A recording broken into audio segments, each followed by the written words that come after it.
Hello everyone, আসসালামু আলাইকুম। আশা করি সবাই ভালো আছেন। ওয়েলকাম করছি আমার বাংলা সিনেমাতে। আর এই সিনেমা বলার কারণ হলো আজকে বাংলা সিনেমা স্টাইলে কিন্তু ভিডিওটি তৈরি করেছি।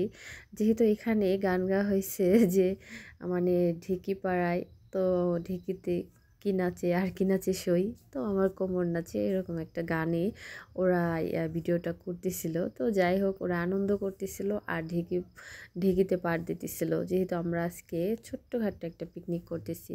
আর পিকনিক বলার কারণ হলো পিকনিকও না, ফ্যামিলিতেই, মানে ফ্যামিলি পিকনিক বলি আমরা এটাকে। রাত্রেবেলা আজকে খাওয়া দাওয়া করবো, সেই জন্য ভাবলাম কি ছোট চুলায় পিঠা বানাই আর মাংস রান্না করি, ভর্তা বাটি, এগুলো করেই তারপর আজকের মানে এই আয়োজনটা করি। তো যেই ভাবা সেই কাজ, চলে গেলাম ঢেঁকিতে গুঁড়ি কোটার জন্য। তো দেখতেই পারছেন আমরা ওইটা করা কমপ্লিট। এখন আমি যেটা করতেছি সেটা হলো মাংস রান্না করব।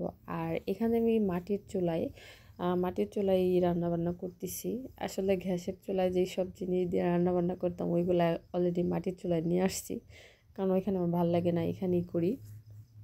তো দেখতেই পাচ্তেছেন যে মাংস রান্না করার জন্য পেঁয়াজটা ভুনা করতেছি। আর এখানে পেঁয়াজ ভুনা কমপ্লিট হয়ে গেলে আমি মাংসটাও দিয়ে দেবো। আর এই মাংসটা হলো দেশি একটা মোরগ। আর আমরা যেহেতু গ্রামের লোকজন, তো হাঁস মুরগি এগুলো আমরা বাড়িতেই পালন করি। তো আমাদের বাড়িতে মোটামুটি সবই থাকে, এজন্য আমরা দেশি জিনিস দিয়েই আয়োজনটা করতেছি। আর এই দেশি মোরগ দিয়ে চিতই পিঠা খেতে কিন্তু বেশ মজা লাগে শীতের সময় রাত্রিবেলায়, মানে চুলার পাড়ে বসে বসে।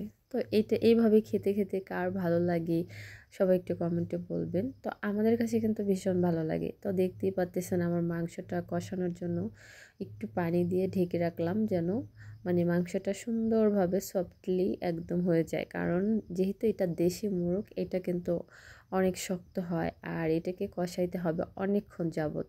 আর পোলট্রি মুরগি তো আর এত কষাইতে হয় না, এত ঢংও করতে হয় না। কিন্তু দেশি মুরগির যেমন খাইতেও মজা, তার সাথে কষ্টটাও তেমন।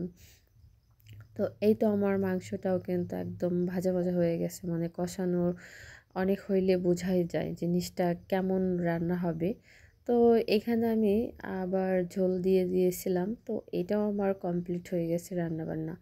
ফাইনাল লুক আপনারা এখনই দেখতে পারবেন যে কেমন হইলো। তো মাশাআল্লাহ খুবই ভালো হয়েছে, খুবই লোভনীয়। আর দেশি মোরগ হালকা একটু ঝোল ঝোল রাখছি, কারণ পিঠাতে যেহেতু খাবো।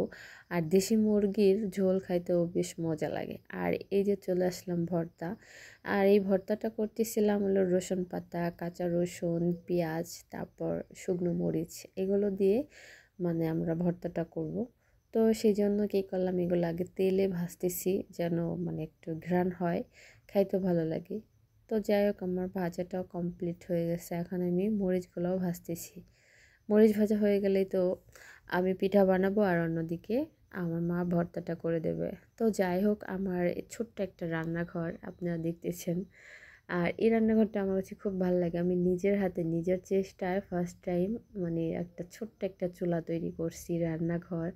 মানে আমি এখানে মাঝে মাঝে অনেক কিছু করি, আপনারা সেটা আমার ভিডিওতেই দেখতে পাচ্ছেন। তো আমার চুলাটা মাশাআল্লাহ ভালো হয়েছে। এই তো আমি আরেকটা জিনিস মানে অনেক পছন্দ, ছোট খাজি পিঠা তৈরি করে। এর আগেও একদিন বানাইছিলাম, তো আজকেও এই তো দুইবার বানানো হইলো।